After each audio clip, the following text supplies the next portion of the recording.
Good morning students. Today our topic is class 12th history subject chapter number 11 जन विद्रोह और राज। तो सबसे पहले इसमें जो हमारे पारिभाषिक शब्द हैं कुछ कीवर्ड्स हैं वो करेंगे, जिसमें फर्स्ट नंबर पे हमारा फिरंगी है। फिरंगी फारसी शब्द भाषा का शब्द है जो कि फ्रेंच से निकला है। हिंदी और उर्दू के पक्ष में लोगों का मजाक उड़ाने के लिए कभी कभी इसका प्रयोग अपमानजनक दृष्टि से किया जाता है। फ्रेंच, जिसमें फ्रांस का नाम पड़ता है। नेक्स्ट पॉइंट हमारा resident. British east India company के शासनकाल में गवर्नर जनरल के प्रतिनिधि को रेजिडेंट कहा जाता है। उसे ऐसे राज्यों में नियुक्त किया जाता है जो अंग्रेजों के प्रत्येक शासन में नहीं था लेकिन आश्रित राज्य होता है था। नेक्स्ट है शहरी। अब ये वो वाला शहर वाला शहरी नहीं है।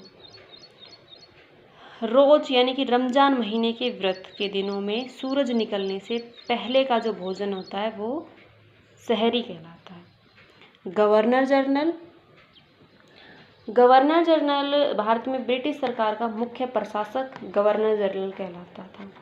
वायसराय। 1858 के बाद गवर्नर जनरल को भारतीय रियासतों के लिए वायसराय कहा जाने लगा। वायसराय का अर्थ था प्रतिनिधि, यानी इंग्लैंड के ताज का प्रतिनिधि। नेक्स्ट है बादशाह। मुगल शासक बादशाह कहलाते थे। इसका मौलिक शब्द है पादशाह, जिसका अर्थ है शाहों का शाह। ये चगती तुर्की का शब्द है, जिसमें फारसी में ये बादशाह बन गया है। नेक्स्ट है बैरक। बैरक सैनिकों का सैनिक छावनी में निवास स्थान को बैरक कहा जाता है। छावनी सेना का जो स्टेशन है जिसमें बड़ी संख्या में सैनिक टुकड़ियां रहती हैं वो छावनी कहलाती है। अब यहाँ पे हम टाइम टेबल के बारे में बात करेंगे, जो कि हमारा टाइमलाइन है। तो ये जो टाइमलाइन है इस चैप्टर में किस किस ईयर्स में किस किस प्रकार की घटनाएं घटित हुई थी, और तो यहाँ पे जो मोस्टली हम करेंगे तो 1857-58 की ही बात करेंगे, लेकिन उसमें according to month and date changement हो जाता है। जैसे पॉइंट नंबर फर्स्ट में हमारा 1801 दे रखा है। 1801 ईस्वी में वेलेजली द्वारा अवैध में सहायक संधि लागू की गई थी।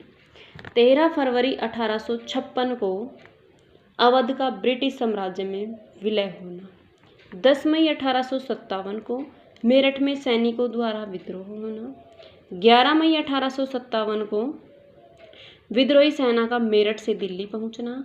12 मई 1857 का बादशाह जफर द्वारा विद्रोहियों के नेतृत्व को स्वीकार करना। 30 मई 1857 को लखनऊ में विद्रोह होना। 4 जून 1857 अवध में सेना विद्रोह होना। 10 जून 1857 में सतारा में ब्रिटिश शासन के विरुद्ध विद्रोह होना। 30 जून 1857 को चिन्हाट के युद्ध में अंग्रेजों की हार होना। जुलाई 1858 को युद्ध में शाहमल की मृत्यु का होना। 20 सितंबर 1857 को ब्रिटिश सेना का विजयी होकर दिल्ली में प्रवेश करना। 25 दिसंबर 1857 को ब्रिटिश सैन्य टुकड़ियां हैवलॉक व आटम के नेतृत्व में लखनऊ पहुंची। 17 जून 1858 को रानी लक्ष्मीबाई वीरगति को प्राप्त हो गई थी। तो ये हमारा टाइमलाइन था जो कि हमने अकॉर्डिंग टू ईयर आपको बताया है। ये मेन कीवर्ड्स और मेन सेशन है जिनमें इसमें चेंजमेंट आते हैं किसी न किसी तरह के, या कोई जो मुख्य नायक के रूप में अपनी जो भूमिका निभाते हैं उनकी मृत्यु होना, या वो कोई अपने साम्राज्य का विस्तार करते हैं। तो आज के लिए हमारे चैप्टर की स्टार्टिंग है।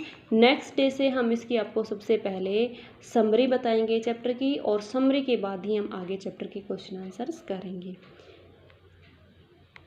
तो आज के लिए आपका वर्क होगा ये टाइमलाइन कंप्लीटली आपको लर्न करना है, और जो मैंने पारिभाषिक शब्द कराए हैं ये भी आपको लर्न करने हैं, क्योंकि ये टाइमलाइन और ये पारिभाषिक शब्द आगे आपके इस चैप्टर में कंप्लीट चैप्टर में ये यूज़ होने वाले हैं। Thank you students, have a good day.